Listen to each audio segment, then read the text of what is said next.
Hello, it's vlog 14. It is a day after Father's Day. Um,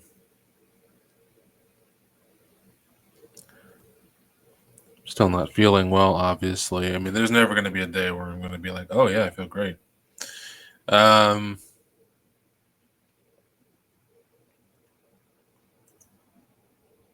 Not much has been happening. I mean, I've just the weather has been uncooperative. I don't know. I thought I did better in colder weather, but then that didn't turn out to be anything great during the winter. And then um, the heat obviously has been bothering me for years. Um, well, I gotta plug my computer in. Let's see. Um, I don't know. I guess I'm still kind of grateful I can kind of do things a little bit. Um,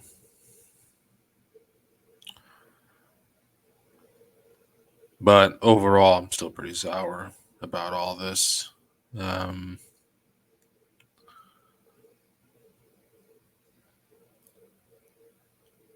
I mean, there seems to be a universal experience amongst people who have chronic illnesses in general. Obviously, I think part of it has to do with the deep impact it has on the overall general human condition, right? Our inclination is obviously to do, right? To interact with and be social and socialize and to want to experience new things and any sort of um, um, um, limitation on that is detrimental not only to your experience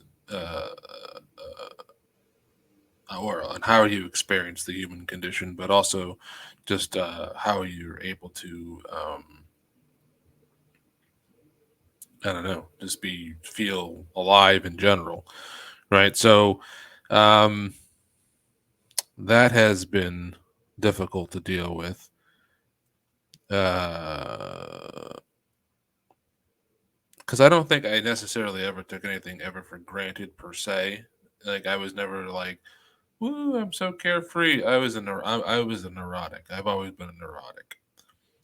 If anything, it was the opposite. I was always like, "This could go away at any moment," and you're always waiting for something bad to happen, and then something bad did happen. So like, it wasn't a complete shocker to me. Also, like I was sort of mentally prepared ish for something bad to happen because I had been anticipating that I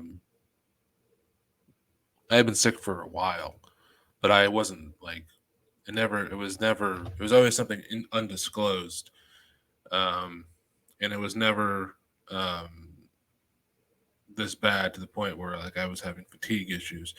I was having what people would consider like maybe autonomic issues, right? Not like full blown dysautonomia, but like autonomic issues, just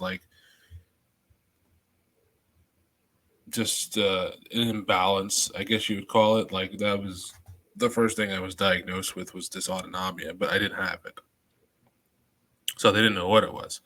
So and it felt like it might have been something post viral. It's and then initially I don't know or post something. I have no clue. It could have been post parasitic, post. I don't know. I have no clue. That's also what's frustrating because there's no way to like for me to like address it on a day to day basis other than like maybe resting. I don't know. I haven't had like crashes. I get fatigued throughout the day. That is for certain. But I don't have like major crashes or anything like that. Um, so I don't know. But anyways, this vlog will be sort of dedicated to constantly saying goodbye and recovery stories. Mostly my annoyance with them. So I was never good with goodbyes in general. I just remember like being like when I was younger and in school, I would always dread the last day of school because it's like you hang out with these people for whatever 180 days, and then you have to say goodbye. It was always worse when you had to like go on to a new school, right? And it's always like it was just the I took everything very personally, I think, and so it was just like the emptiness of the classrooms. It was the constant reminder that there's things go on without you in general, even if you are like well, right? And I think some of that had to do with, for me personally, like um, I didn't go immediately to first grade from kindergarten. They put me in something called transition because I had quote unquote like attention deficit issues and stuff like that, which I don't think was necessarily true. I was just very hyperactive. Um, but anyways, it self disciplines you into sort of in a very negative way because what it does is it makes you fearful that everyone is just going to continually move on without you. So that was like the beginning of like my hypervigilance. Like I have to be like constantly on guard because things could just move on without you. And so when you don't feel like you're growing or whatever, or you feel like other people are doing or getting to experience things that you're not, um, the end of school year, the end of camp, the end of whatever it is, feels like, well, people are just moving on without you. And so chronic illness is something akin to that, right? I remember like even in college, like move out day was always very sad day because I was always one of the last people to move out for some reason. I don't know. I never knew why. Like my parents, so I was always one of the last people on campus. It's also because I was an RA. That was another reason. Because when you're an RA, you're like one of the last people on campus because you have to go check all the rooms and do all these reports and all this other shit and move people out yourself. So like, um, I was always one of the last people on campus, and then when I worked at a bunch of schools in the residential life department. It was just kind of the same thing. It was like constantly seeing people come in and out and shuffle in and out. And when you work at like an English language learning school or like international school, it's just a constant churning and turning over of students, and then students would come in for 6 months, 6 to 9 months, and then they would leave, and then so there's always a new crop of people, and it's fun, but it's also very sad because it's constantly saying goodbye, and then also too like I always had an issue with like getting older. Like I'm 39. I don't think I look 39. I don't know, but a lot of people don't say that. I mean, I think it's just I don't have as many uh, road miles as other people have. I don't have like I was never a drinker. Like in my 20s, I was, but not for a long time. And I was not like I'm not I was never into drugs or anything like that. And I always took pretty okay care of myself. And then there's just like some genetic factors as well. And I have my all my hair, I think, as I think it's yeah it's there. Um, Although I need a haircut again. But so um, when you're chronically ill, like at this point, where especially like when you're in middle age, like which I'm approaching or I'm basically at middle age. It's arbitrary to say like, well, now in 5 months, this is when I turn 40. People, I was like, now I'm middle age. No, I'm middle age now, right? And so like people of our at 39, people are. I mean, most I have friends with teenagers as kids, so or close to anyways, or like close to 10 years old or something. So it's like, or been married for 12, 13, 14, 15 years. So, um, which is fine, obviously. I'm just saying, but like now you don't have that opportunity to not catch up, but like you don't even have an opportunity. Now you're just like locked out of a lot of things, right? So your world just constantly gets smaller, and so you're just constantly saying goodbye to um, normative things that people do, right? Or even non-normative things. I mean, there are non-traditional things that people I can't even do anymore, right? Like if I wanted to lead like a cosmopolitan lifestyle, like be like a rootless cosmopolitan and just like live around in the world, I can't do it. Let's say I didn't want to have a kids and family and a career or something like that, and I just wanted to be go around the world and travel, which I could have done, um, and which I was supposed to do, believe it or not. I can't do it anymore, right? So that's gone, and you know, I've been stuck in this room ostensibly for 2 years and a month, 2 years and 2 months now, and it's kind of maddening a little bit, right? Um, and like I said, the world just keeps moving. It's like the last day of school all every single day for me, or whatever. It's just everything just keeps. It's the reminder that everything keeps moving on and on and on and on and on and on.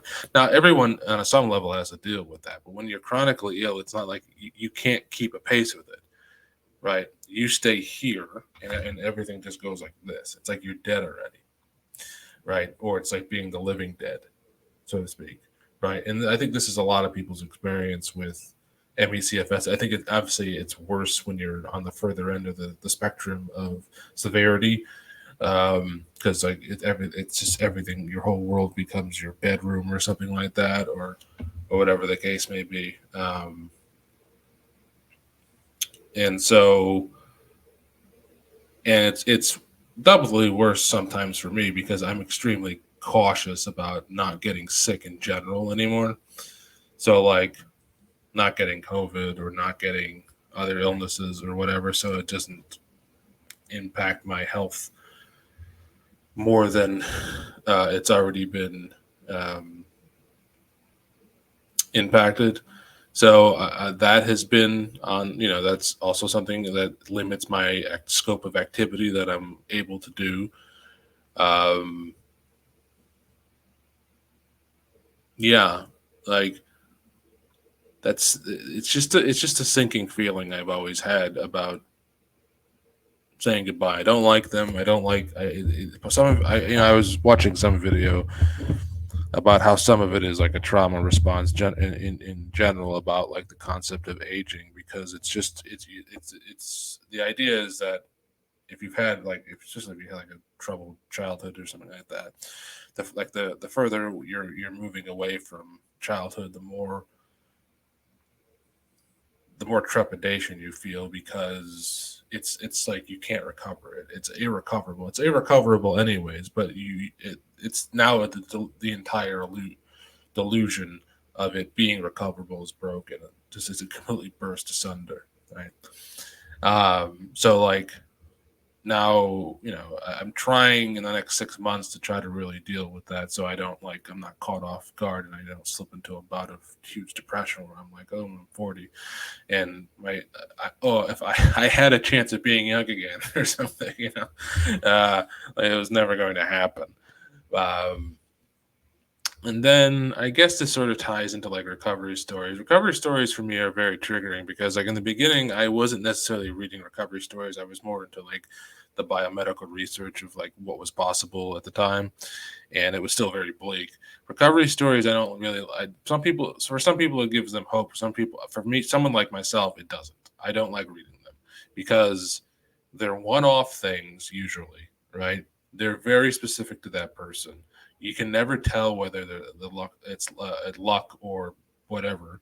Um, and on top of that, you have no clue um, what that person's like financial situation is. Like a lot of these things are financially prohibitive for most people. Like yeah, also a lot of these things are prohibitive to people on the spectrum of who are more severe. So if you're much more severe, a lot of these things you can't even try.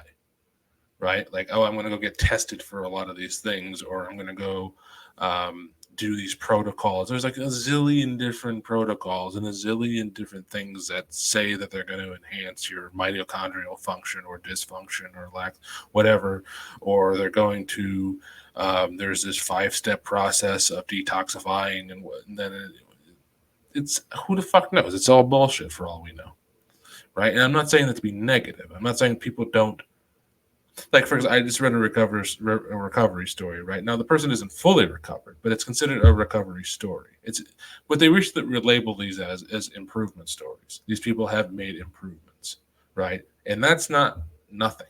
But to label them recovery is disingenuous at best, right?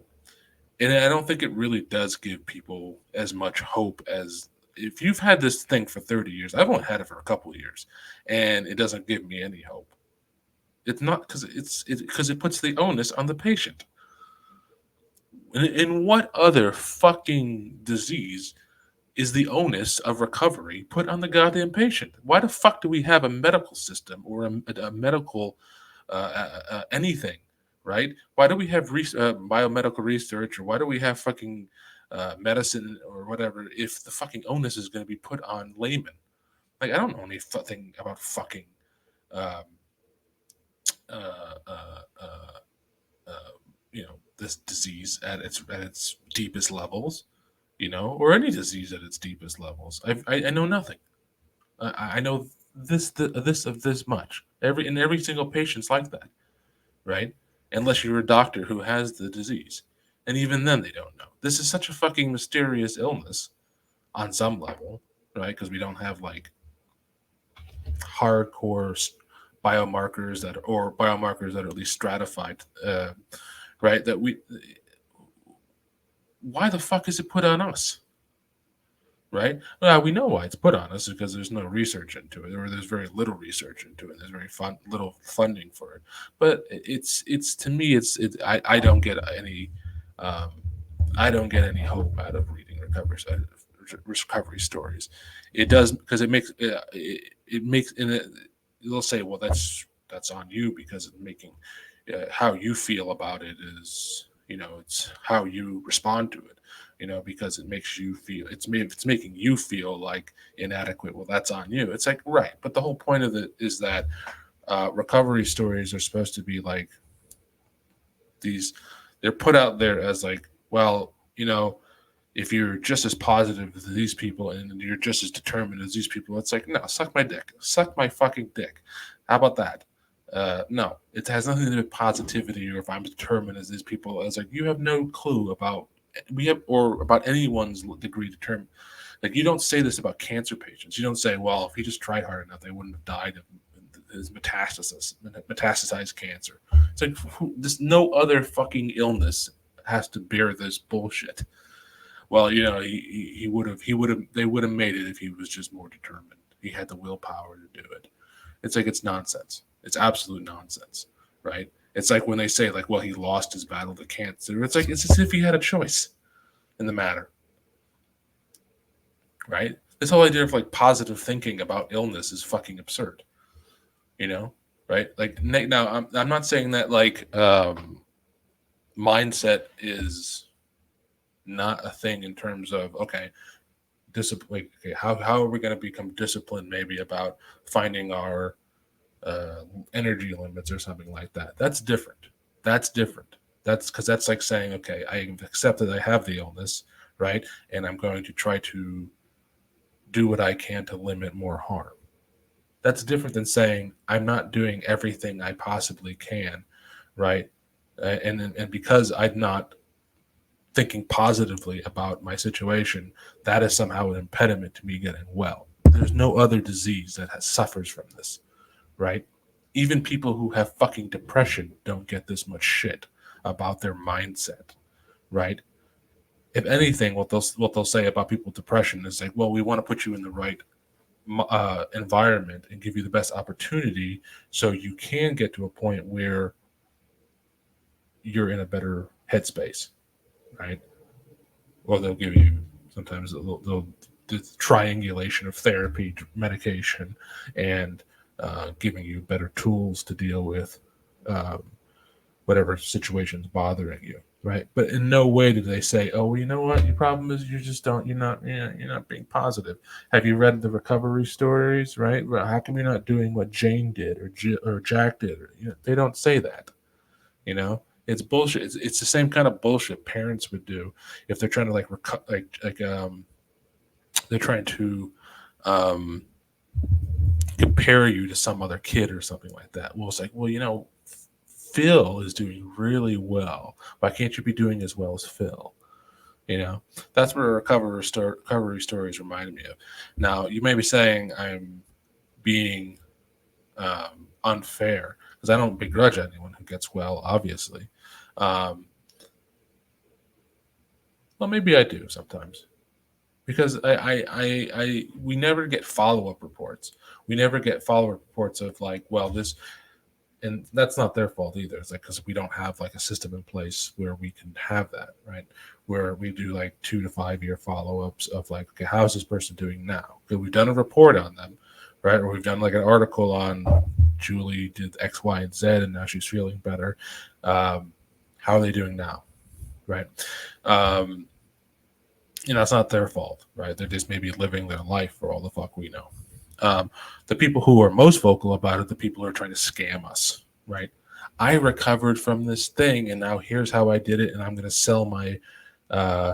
to sell my program to you, right? And those people can go fuck themselves. Okay. So, anyways, that's all I really had to say about it.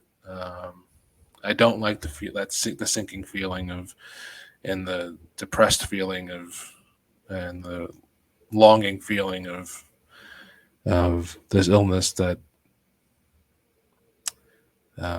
makes me feel like it's the everything's just passing by, and and you don't know when it's going to end. And I'm tired of seeing posts about people dying from this or whatever, or they take their own lives or whatever the case may be.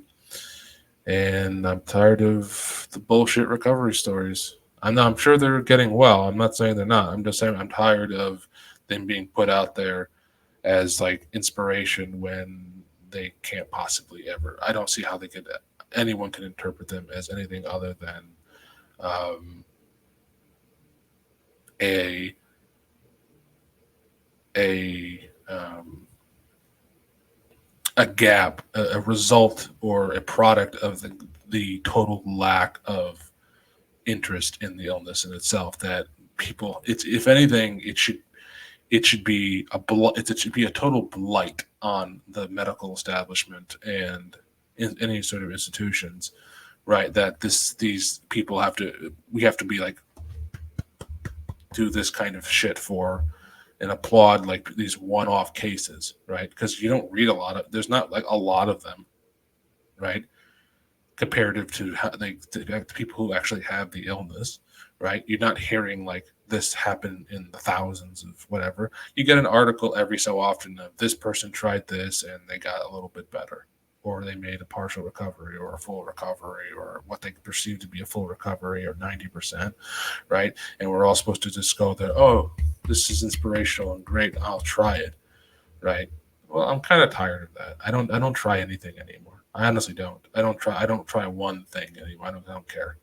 I'm not going to waste my time on bullshit like um, chasing these fairy tales, and it's like, it's not what I want to spend my time doing. So, anyways, I'm sorry if this was negative. I haven't been feeling well, and I'm getting tired of being sick and ill, and yeah, it's just a kind of purgatory that no one deserves, and I especially don't think I deserve it because I don't think I did anything to deserve this. So, yeah, that's it. Bye.